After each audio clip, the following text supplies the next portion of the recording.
नमस्कार प्रेक्षकांनो, घरोघरी मातीच्या चुली या मालिकेच्या येणाऱ्या भागामध्ये जबरदस्त असा ट्विस्ट येणार आहे। तर प्रेक्षकांनो, इथे जानकीने आता ऐश्वर्याला चांगलाच धडा शिकवण्याचा आता निर्णय घेतलेला असतो।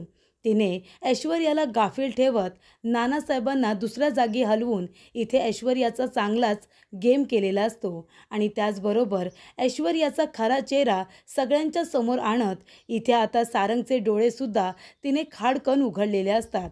तर इथे जानकीने ऐश्वर्याचा खरा चेहरा सगळ्यांच्या समोर एक्सपोज केलेला असतो आणि तिला चांगलंच सडेतोड असं उत्तर दिलेलं असतं।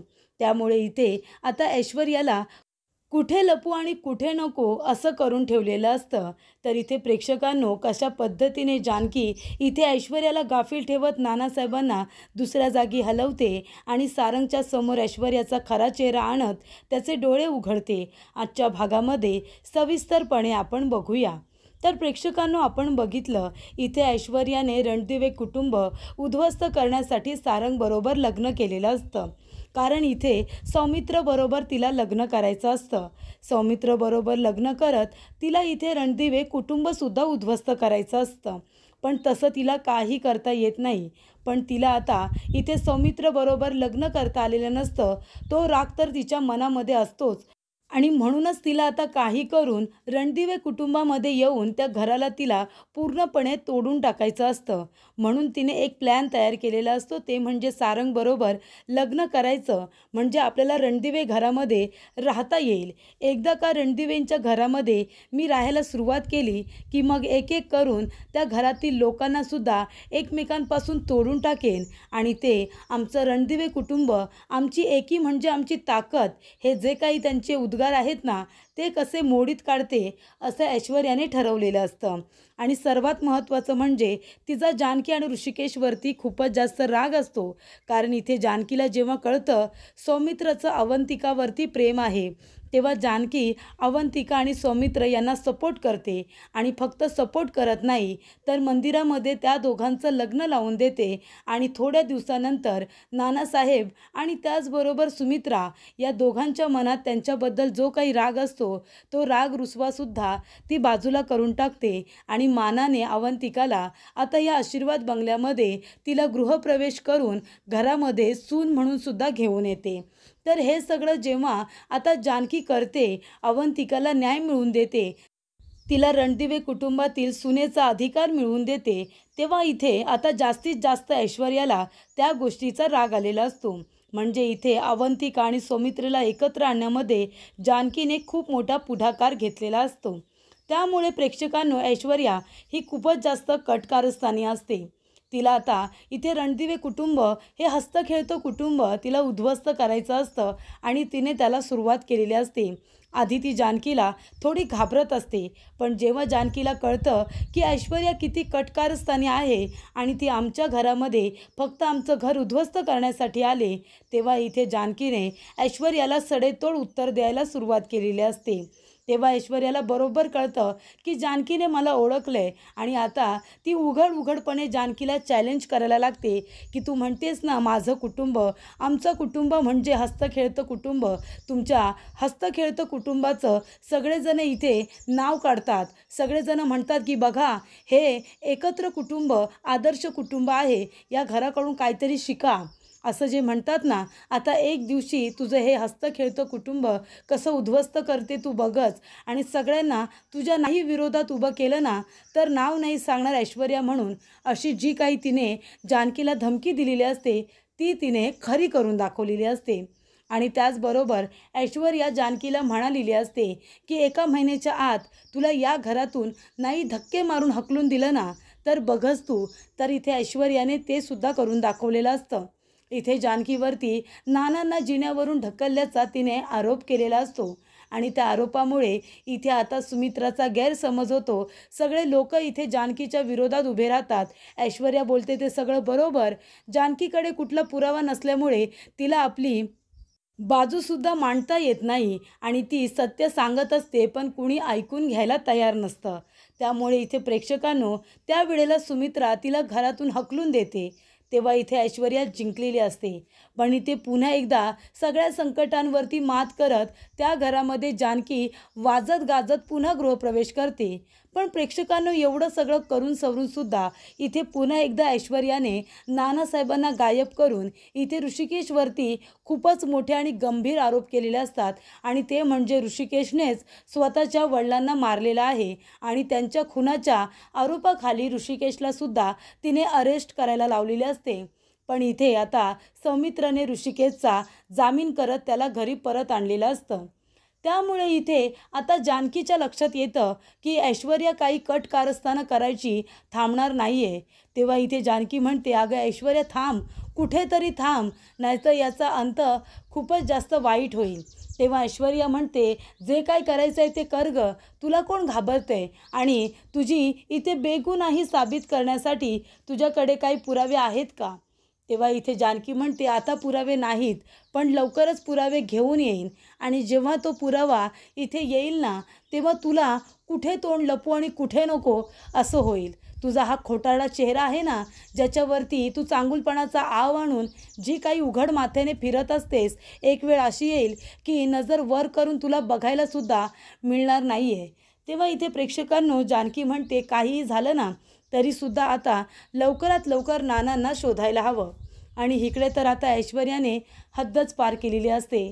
तिने इथे आता जानकीला बदनाम करण्यासाठी अजून एक खेळी खेळलेली असते आणि ती म्हणजे इथे आता ओवी जेव्हा मोबाईलवरती गेम खेळत असते तेव्हा तिला घाबरवते की तुझ्या आईला जर कळलं ना की तू इथे गेम खेळतेस तर काय होईल, तुझी आई तुला ओरडेल.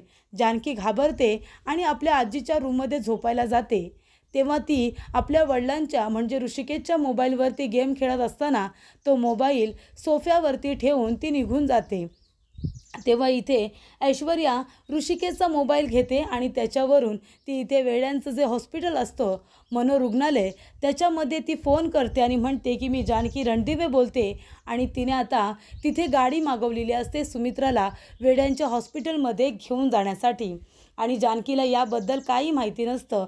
ज्या वेळेला प्रेक्षकांनो ती गाडी येते सुमित्राला घेऊन जाण्यासाठी, त्यावेळेला इथे सुमित्रा म्हणते की नाही, मी नाही येणार आहे, मला काही झालेलं नाही आहे.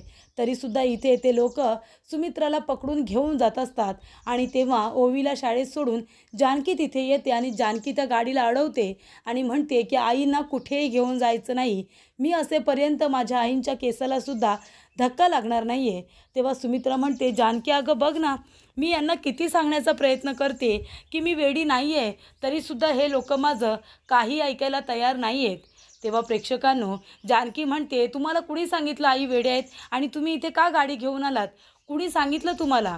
तेव्हा इथे आता लगेचच ते लोक म्हणतात की आम्हाला तुमच्याच घरून फोन आला होता. तेव्हा इथे जानकी रणदिवे यांनी गाडी मागवलेली आहे. तेव्हा जानकी म्हणते, मी कधी तुम्हाला फोन केला आहे? हा काय माझा मोबाईल, बघा त्याच्यावरती नंबर आहे का, मी तुम्हाला फोन केलेलाच नाही आहे. त्यानंतर प्रेक्षकांनो ऐश्वर्या म्हणते, बघू दे तुम्हाला कुठल्या नंबरवरून फोन आला होता. आणि ती म्हणते की दाखवा तो नंबर. तर तो नंबर ऋषिकेशचा असतो, कारण ऋषिकेशच्याच मोबाईलवरून ऐश्वर्याने फोन केलेला असतो. त्यामुळे इथे सारंग म्हणतो, हा नंबर तर ऋषिकेश दादाचा आहे. तेव्हा ऐश्वर्या म्हणते, अच्छा, म्हणजे ऋषिकेशच्या मोबाईलवरून तुम्ही फोन केला होतात का ही गाडी मागवायला? तेव्हा जानकी म्हणते, हा ऋषिकेशचा नंबर याच्यामध्ये कसा आला ना ते मला बरोबर माहिती आहे. हे बघ ऐश्वर्या, मी तुला चांगलंच ओळखते. तेव्हा इथे जानकी म्हणत असते की ऐश्वर्या, तू जरा ते टायमिंग बघतेस का, जे टायमिंग तुला मोबाईलमध्ये दिसतंय ना, त्यावेळेला मी झोपले होते. मी ऋषिकेशच्या मोबाईलवरून फोन कधी करेन? आणि ऋषिकेशचा फोन हा हॉलमध्ये होता. जेव्हा मी सकाळी खाली आले होते ना, तेव्हा फोन मी स्वतः तिथून उचलला.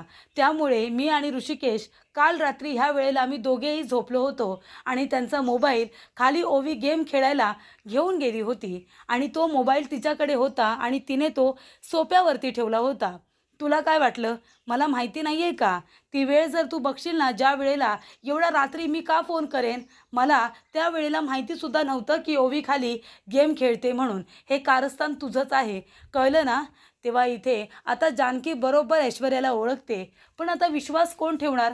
तेव्हा जानकी म्हणते, मी माझ्या ओवीची शपथ घेऊन सांगते की मी ऋषिकेशच्या मोबाईलवरून फोन केलेलाच नाही आहे आणि मी माझ्या मुलीची कधी खोटी शपथ खात नाही, याच्यावर तरी विश्वास ठेवा. त्यानंतर प्रेक्षकांनो आता जानकीने कसं बसं त्या गाडीला पाठवून दिलेलं असतं आणि त्यावेळेला ऐश्वर्याचा प्लॅनसुद्धा तिने फ्लॉप केलेला असतो. पण आता इथेच ऐश्वर्या ही आता अडकलेली असते. ऐश्वर्या इथेच फसलेली असते, कारण जानकीने सुद्धा आता ऐश्वर्याला तिच्याच भाषेमध्ये उत्तर देण्याचा विचार केलेला असतो. ती म्हणत असते की अच्छा, म्हणजे ही ऐश्वर्या किती पुढचा विचार करते, किती खालच्या पातळीला जाऊन विचार करते. जेव्हा आपण एखाद्याला मात देण्याचा प्रयत्न करत असतो त्यावेळेला आपल्याला त्याच्या 2 पाऊल पुढचा विचार करायला लागतो. तेव्हा प्रेक्षकांनो इथे जानकी शांत बसलेली असते आणि ती विचार करत असते की कशा पद्धतीने ऐश्वर्या खेळ खेळते. बरोबर इथे नानांना मी बरं करते हे तिच्या लक्षात आलं आणि तिने नानांना गायब केलं. मला बरोबर माहिती आहे ऐश्वर्या आणि सयाजी विखे पाटील या दोघांनी मिळून नानांना गायब केलं. ज्या वेळेला मला कळलं की नाना पनवेलमध्ये आहेत तेव्हा नानांना मुळशीमध्ये आणलं आणि आता मुळशीमध्ये आम्ही सगळीकडे शोधतोय तर नाना मुळशीमध्ये सुद्धा सापडत नाही आहेत. तर इथे आता जानकी विचार करता करता तिच्या काही गोष्टी आता लक्षात येतात. तेव्हा ती म्हणते की इथे ऐश्वर्या आमचे मोबाईल वापरून तिला हवं ते करते, तिला हवं त्या लोकांना ती फोन करते आणि आळ आमच्यावरती आणते. जसं तिने इथे ऋषिकेशला आता नानांच्या खोट्या केसमध्ये फसवलं तसंच तिने मला फसवण्याचा प्रयत्न केला. इथे आता हॉस्पिटलमधून गाडी बोलावून तिने सगळं आळ माझ्यावरती टाकला. आमचे मोबाईल वापरते आणि आम्हाला फसवते. तेव्हा इथे जानकी म्हणते ठीक आहे, आता मी ऐश्वर्याचा मोबाईल वापरणार आहे. आणि जानकी ऐश्वर्यावरती आता लक्ष ठेवून असते. ज्या वेळेला ती आपल्या रूममध्ये असते आणि ती आपल्या डॅडबरोबर फोनवरती बोलत असते त्यानंतरला ऐश्वर्या मोबाईल आपल्या रूममध्ये ठेवून ती सरळ तिथून निघून आता बाहेर जाते. त्यावेळेला जानकी हळूच ऐश्वर्याच्या रूममध्ये येते आणि पटकन तिचा मोबाईल उचलते आणि तो अनलॉकसुद्धा करते. त्याच्यावर तिने ज्या पद्धतीचा कोड ठेवलेला असतो ती अगदी तशाच पद्धतीने तिचा मोबाईल अनलॉक करण्याचा प्रयत्न करते आणि तो होतोसुद्धा. तेव्हा जानकी त्याच्यामध्ये आता काही मोबाईल नंबर बघते. तेव्हा एक मोबाईल नंबर आता सारखा तिला दिसत असतो. तो म्हणजे ज्या व्यक्तीने नानांना आउट हाऊसमध्ये ठेवलेलं असतं त्या व्यक्तीचा तो नंबर असतो. तर इकडे त्या व्यक्तीचं नाव असतं संपत. तर इथे संपतला ती जबाबदारी दिलेली असते. त्यावेळेला इथे आता ऐश्वर्या नसताना जानकी संपतला फोन करते आणि ती तिच्या आवाजात बोलण्याचा प्रयत्न करत असते की तो म्हातारा जिथे ठेवला आहे तिथे सुखरूप आहे ना. तेव्हा संपत म्हणतो अहो ऐशू दीदी, कशाला तुम्ही काळजी करताय, अहो तो म्हातारा काही लांब नाही आहे, तुम्हाला बघायचं आहे का. तेव्हा ती म्हणते नाही नको, मला माहिती आहे तो कुठे आहे, पण तुम्ही व्यवस्थित लक्ष ठेवा. तेव्हा इकडे आता संपत म्हणत असतो हे बघा, जेव्हा कुणीही बाहेर नसतं ना तेव्हा मी तुमच्या आउट हाऊसमध्ये जातो आणि त्या म्हाताऱ्याला बघतो, तो व्यवस्थित आहे, तुम्ही नका काळजी करू. अजून थोडे दिवस त्याच्याकडे लक्ष नाही गेलं ना तर तो आपोआप मरून जाईल. तेव्हा त्याला पाणी अन्न आम्ही काहीही दिलेलं नाही आहे असं इकडे आता संपत म्हणतो. तेव्हा इथे जानकी म्हणते ठीक आहे आणि मोबाईल ती कट करते आणि तो मोबाईलचा नंबर डिलीट करून टाकते आणि पटकन तिचा मोबाईल ऐश्वर्याचा तिथेच ठेवून आता जानकी तिथून बाहेर पडलेली असते. त्यावेळेला प्रेक्षकांनो जानकीच्या जीवात जीव येतो, कारण तिला कळलेलं असतं की नाना आउट हाऊसमध्ये आहेत. तर इथे जानकीने आता तिचीच युक्ती वापरून आता तिलाच तिच्याच प्लॅनमध्ये अडकवलेलं असतं. त्यानंतर प्रेक्षकांनो इथे आता ऐश्वर्याला तिच्या डॅडने बोलावलेलं असतं. ऐश्वर्या जाते ना तिच्या डॅडला भेटायला. त्यानंतर इथे जानकी सर्व लोकांना एकत्र घेते आणि म्हणते की हे बघा, महत्त्वाची गोष्ट तुम्हाला सगळ्यांना विश्वास ठेवून सांगते, ऐश्वर्याला कळू देऊ नका. तेव्हा सारंग म्हणतो तू पुन्हा माझ्या ऐश्वर्यावरती आरोप करतेस का. तेव्हा जानकी म्हणते एक गोष्ट ऐका सारंग भाऊजी, तुम्ही आमच्या दोघांवरती नको ते आरोप केले तरीसुद्धा आम्ही तुम्हाला काही बोलत नाही. आम्ही खरंच असे आहोत का हे जरा तुम्ही तुमच्या मनाला विचारा. आपलं घर आधी कसं होतं आणि आता कसं आहे ना ऐश्वर्या आल्यापासून, त्याचाही विचार करा. ऐश्वर्या जे काही बोलते ते सगळं तुम्हाला खरं वाटतं ना, मग कधीतरी आमच्या बोलण्यावरती एकदा विश्वास ठेवून बघा, मग तुम्हाला काय खरं काय खोटं ते कळेल. तेव्हा जानकी सगळ्यांना म्हणते की ऐश्वर्याच्या माणसांनी नानांना आउट हाऊसमध्ये ठेवले आणि मी स्वतः ऐश्वर्याला बोलताना ऐकले असं जानकी सगळ्यांना सांगते. त्यानंतर इथे जानकी म्हणते की तुम्हाला जर आता बघायचं असेल ना तर मी एक प्लॅन करणार आहे. आता आपण आउट हाऊसमध्ये जाऊ शकत नाही, कारण काय ते पण तुम्हाला सांगते. कारण त्या ऐश्वर्याची माणसं म्हणजे सयाजी विखे पाटील यांची माणसं आहेत ना, आउट हाऊसवरती नजर ठेवून आहेत. आता जर मी तुम्हाला तिथे घेऊन गेले तर त्या लोकांना कळेल की नाना तिथे आहेत म्हणून, आणि म्हणूनच आपण तिथे गेलोय हे त्या लोकांना कळेल आणि ते लोक परत काहीतरी प्लॅन करण्याचा प्रयत्न करतील. तेव्हा आता ऐश्वर्याला आपण फसवायचं. तेव्हा शरू म्हणते, आम्ही का तुझ्यावरती विश्वास ठेवू?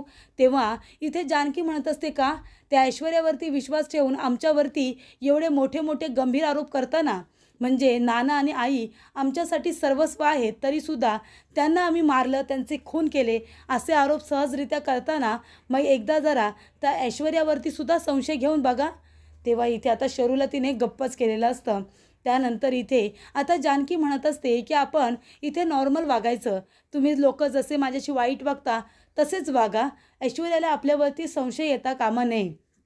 आणि प्रेक्षकांनो, इथे जानकीने गुलाबला सांगितलेलं असतं की आउट हाऊसवरती नजर ठेवायची, सातत्याने नजर ठेवायची, जेणेकरून जर सयाजी विखे पाटीलची माणसं नानांना पुन्हा तिथून गायब करायला आली तर आपल्याला कळलं पाहिजे. आणि 2-3 माणसं अजून तिने आजूबाजूला ओळखीची ऋषिकेशच्या ठेवलेली असतात, जेणेकरून नानांना आता कुणीही तिथून गायब करू नये म्हणून.